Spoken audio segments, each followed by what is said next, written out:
और इस वक्त की बड़ी खबर, जी हाँ, फिर बनो चैंपियन आप देख रहे हैं। और इस वक्त की बड़ी खबर, न्यूजीलैंड ने 252 रनों का टारगेट दिया है।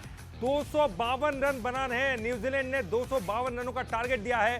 भारतीय स्पिनर्स ने कीवियों पर एक प्रकार से देखा जाए तो कहर ढा दिया। जी हाँ, वरुण और कुलदीप बहुत शानदार परफॉर्मेंस, दो विकेट लिए। जडेजा और शमी को भी एक विकेट मिला है। डेरिल मिचेल ने सबसे ज्यादा 63 रन बनाए हैं और खिताबी मुकाबले में भारत को अब 252 रन बनाने हैं। टारगेट 252 का, लेके हम लगातार कहते आ रहे हैं कि एक ऐसी जगह है जहां पर 250 के आसपास ही रन बनते, इससे ज्यादा नहीं बनते। तो देखिए उसी के आसपास बने 252 रन का टारगेट। 251 उन्होंने बनाया और 252 रन भारत को बनाने हैं। और भारत की बैटिंग तो आप सभी जानते हैं, लेकिन 252 रन का टारगेट दिया गया है। डेरिल मिचेल एक अच्छे बल्लेबाज साबित हुए हैं न्यूजीलैंड के लिए। 63 रन, सबसे ज्यादा रन जो है डेरिल मिचेल ने बनाए। और जिस तरह की बात लगातार कही जा रही थी कि सचिन किस तरह से खेलेंगे और क्या वाकई कहर ढाएंगे, हालांकि 3 जीवनदान उनको मिले और उसके बाद वो आखिरकार आउट हो गए। और जो बॉलर्स हैं उनका भी कहर दिखाई दिया है। स्पिनर्स जो है कीवियों पर कहर ढाते हुए दिखाई दिए। वरुण और कुलदीप, शानदार परफॉर्मेंस। कुलदीप ने आते बराबर पहली स्पेल, पहली बॉल और विकेट ले लिया।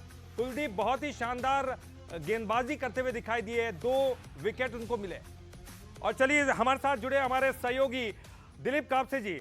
दिलीप का कैसे देखते हैं आप इस मैच को, क्योंकि 252 रन का टारगेट जो कि हम लगातार कहते हैं इस जो है पिच पर 250 के आसपास बनते हैं। मैं समझता हूं कि न्यूजीलैंड निराश होगा कहीं ना कहीं। जिस तरह का स्टार्ट मिला था, जिस तरह से शुरुआत सचिन ने की और जिस तरह से बहुत तेजी से रन्स आए पावर प्ले के दौरान हमने देखा, लेकिन वहां से जिस तरह से बीच में झटके लगे और ओवर डिफेंसिव हो गई यहां पर न्यूजीलैंड की टीम। बहुत ज्यादा डॉट बॉल खेली, आखिर में जरूर रन्स किए। एक समय तो ऐसा लग रहा था कि शायद 235-40 के दरमियान ये जाएगा, लेकिन 50 प्लस चला गया है, तो थोड़ी सी राहत उन्होंने ली होगी। लेकिन मैं समझता हूं कि कहीं ना कहीं निराशा तो होगी ही, क्योंकि ये स्कोर जो है जिस तरह से स्टार्ट मिला था वहां तक नहीं जा पाया। बहुत ओवर डिफेंसिव हो गया न्यूजीलैंड। ठीक है, और हमारे साथ हमारे क्रिकेट एक्सपर्ट प्रत्यय तिवारी भी जुड़ गए हैं। प्रत्यय, कैसे देखते हैं इस खेल को, क्योंकि एक इनिंग हो चुकी है, न्यूजीलैंड को निराशा होगी क्या इस जिस तरह का उन्होंने टारगेट दिया है? बिल्कुल ललित जी, मुझे लगता है निराश इसलिए होंगे क्योंकि कुछ रन उन्होंने वहां पे छोड़े हैं। इतनी आसान नहीं थी पिच, जो हमने देखा है दुबई में बारंबार। अब तो हर बार ये एक ट्रेंड बन चुका है कि पिच की पर हम चर्चा करते हैं और यही कहते हैं कि बल्लेबाजी के लिए आसान नहीं है। और ये सबको पता था, न्यूजीलैंड को भी पता था, भारत को भी पता था कि बल्लेबाजी इतनी आसान नहीं होगी। बावजूद इसके मुझे लगता है कि कम से कम 20 से 25 रन वो और ज़्यादा बना सकते थे, जो एक विनिंग टोटल होता। ये स्कोर कंपेटिटिव है, लेकिन शायद विनिंग टोटल नहीं कहा जाएगा, क्योंकि जिस तरीके से दिलीप जी ने भी बिल्कुल सही कहा कि जो शुरुआत हुई थी, सचिन रविंद्र ने एक स्टेज पे थोड़ी धीमे शुरुआत करी, लेकिन फिर 2 छक्के और 1 चौका मारा था उन्होंने हार्दिक पांड्या को। लेकिन बीच में जो मिडिल ओवर्स थे वहां पे मुझे लगता है स्पिनर्स ने बहुत अच्छा कंट्रोल किया, बाउंड्रीज बिल्कुल नहीं लगने दी। एक समय था जब करीब 65 बॉल 63 की है यहाँ पर डेरिल मिचेल ने 101 बॉल्स। जाहिर तौर पर जरूरत थी उस वक्त एक आधार देने की टीम को, वहां सहारा तो दिया, लेकिन 101 बॉल्स, क्या ये कुछ ज्यादा ही स्लो इनिंग नहीं हो गई थी उनकी तरफ से? दिलीप जी, मुझे लगता है कि उनको एक छोर संभालना पड़ गया, क्योंकि साझेदारियां बनी लेकिन बहुत बड़ी साझेदारियां नहीं बनी। अगर आप देखें 57, 33, 34 इस तरीके की साझेदारियां बनी, तो एक जो बड़ी साझेदारी आती है, अगर आप 100 रन की साझेदारी बीच में कर लेते हैं और उसके इर्द गिर्द फिर आपकी बल्लेबाजी थोड़ी सी थम जाती है, उस तरीके का एफर्ट मिला नहीं। और उसका श्रेय भारतीय स्पिनर्स को जाता है, क्योंकि लगातार जिस तरीके से विकेट्स वो निकालते रहे, जिस डिसिप्लिन से बॉलिंग करी, चाहे कुलदीप ने, चाहे चक्रवर्ती ने, जडेजा और अक्सर भी बहुत डिसिप्लिन थे, उस वजह से मुझे लगता है कि वो थोड़े से दबाव में आए डेरिल मिचेल। और जीवन दान भी मिला उन्हें, 38 रन पर थे जब रोहित शर्मा ने कैच छोड़ा था उनका। एक ही मात्र खिलाड़ी थे जो थोड़ा और जीवन दान को भुना सके, क्योंकि कैचेस हमने कई सारे मिस होते हुए देखे। शमी और अय्यर ने रविंद्र को ड्रॉप किया था, फिलिप्स का कैच गिल ने छोड़ा था, कुलदीप से एक रनआउट चांस मिस हुआ। तो फील्डिंग लचर थी, लेकिन अच्छा यह भारत के फेवर में रहा कि किसी ने भी बहुत ज्यादा भुनाया नहीं। बिल्कुल प्रत्यय, देखिए आपके पास आते रहेंगे और इस बारे में जानकारी और बातचीत भी करते रहेंगे। और हमारे साथ पीयूष पारे जुड़ गए इंदौर से, सीधे हम उनका रुख करेंगे। पीयूष, आज तो गजब ढा दिया आपने, लकी चार्म, आपकी हैट आपके सिर पर है, तो निश्चित तौर पर ये जीत तो हासिल होगी। किस तरह की प्रतिक्रियाएं आ रही है? एक इनिंग कंप्लीट हो चुकी है, दूसरी इनिंग भारत की बल्लेबाजी। देखिए बिल्कुल उम्मीदें हैं कि आज टीम इंडिया जीतेगी और आप देखें इस वक्त जो जश्न का माहौल है वो अभी से बनना शुरू हो गया है। हालांकि इंतजार है कुछ घंटों का जब टीम इंडिया के ये जो फैंस है वो कहीं ना कहीं यहाँ पर जश्न मनाएंगे। और ये बॉम्बे से स्पेशल कहीं ना कहीं यहाँ पर इंदौर आए हैं महाकाल के दर्शन करें, लेकिन इंदौर में जश्न मना रहे हैं। मैडम क्या कहेंगे, आज जीतेगी team? 100% India is the best. जीतेगा भाई, जीतेगा। अपन जीत गई थी, आगे भी जीतेगा, टीम इंडिया जीतेगा। इंडिया तो आप देखें कि क्रिकेट का कितनी दीवानगी है। चलिए आपसे जानेंगे, बैटिंग में हमारा कोई सानी नहीं है, लगातार बेहतर प्रदर्शन किया है तमाम खिलाड़ियों ने, चाहे रोहित की बात हो, कोहली की बात हो। आज किसका बल्ला चल रहा है? गिल और रोहित दोनों चलेगा। ओपनर बराबर चलेगा, वो मिडिल ऑर्डर भी बहुत ठोस है अपना, तो 101% इंडिया जीतेगा ना, 100% जीतेगा। क्या लग रहा है आज तो 56 राजवाड़ा एक हो जाए? सब एक होगा, निकल के मारेंगे चौके छक्के, डरने की बात नहीं, इंडिया जीतेगा 100। चलिए क्या क्या लग रहा है आज बल्लेबाजी में कौन कमाल? जीतेगा और जीतेगा, इंडिया जीतेगा। इंडिया का तो जीतना जिस तरीके से मेरे हिसाब से जी बिल्कुल बिल्कुल आराम में देख सकते हैं फैंस की दीवानगी का किस कदर है, और जुनून इंदौर में छाता हुआ दिखाई भी देता है। और अब लखनऊ का हम रुख करेंगे, वहां देखते हैं कि किस तरह से लोगों की प्रतिक्रियाएं सामने आ रही है। हमारे साथ आलोक जी जुड़ गए हैं। आलोक जी, क्या कुछ कह रही है लखनऊ की जनता? नहीं इसमें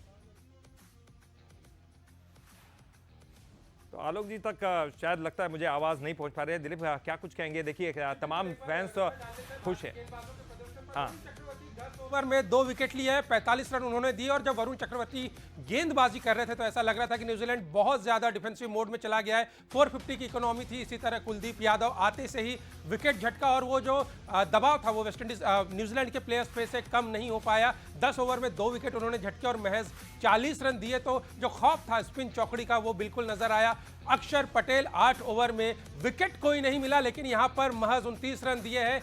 जिस तरह से उनकी गेंद विकेट टू विकेट जा रही थी, बहुत मुश्किलात सामने आई कीवी बल्लेबाजों को।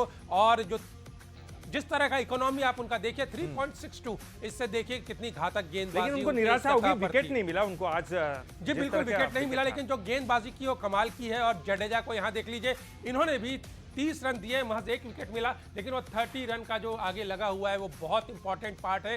भारतीय गेंदबाजी जो स्पिन चौकड़ी है उन्होंने बिल्कुल ओवर डिफेंसिव कर दिया था न्यूजीलैंड के बल्लेबाजों को। जिस तरह की गेंदबाजी उन्होंने की वो बहुत ही बकमाल गेंदबाजी थी। मुझे लगता है कि न्यूजीलैंड ने थोड़ा सा ज्यादा ही उनके मन में खौफ चला गया था स्पिनर्स का, क्योंकि पेसर्स के खिलाफ जो है बहुत नॉर्मली वो खेले। शमी को भी आज रन पड़े हैं, हार्दिक को तो शुरुआत में ही पीट दिया गया था। तो जाहिर तौर पर 8.22 था वो नजर आया। जी 8.22 का जो इकोनॉमी रेट हम देख रहे हैं शमी का, यानी कि फास्ट बॉलर तो आप समझ लीजिए उनकी शामत थी।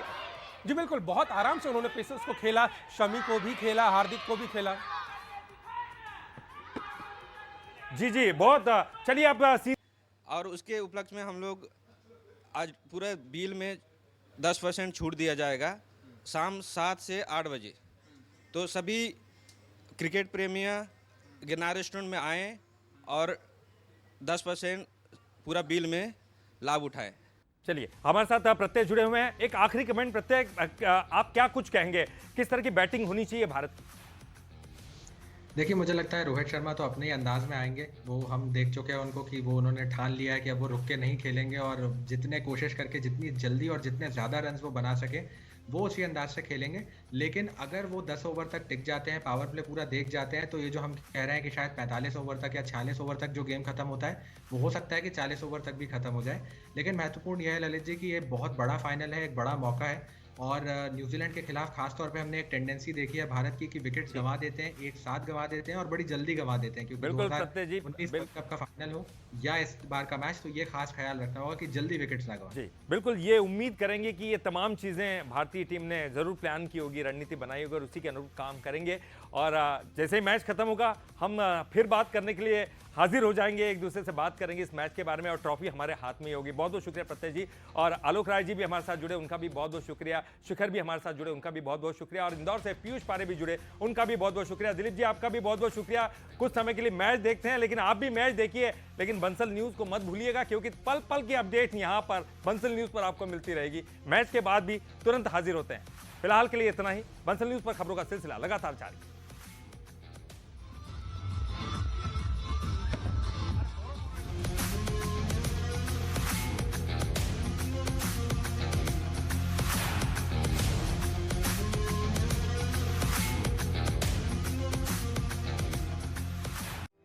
देश में आए दिन सड़क हादसे बढ़ते जा रहे हैं। कई बार टायर फटने के चलते भी सड़क हादसे सामने आते हैं।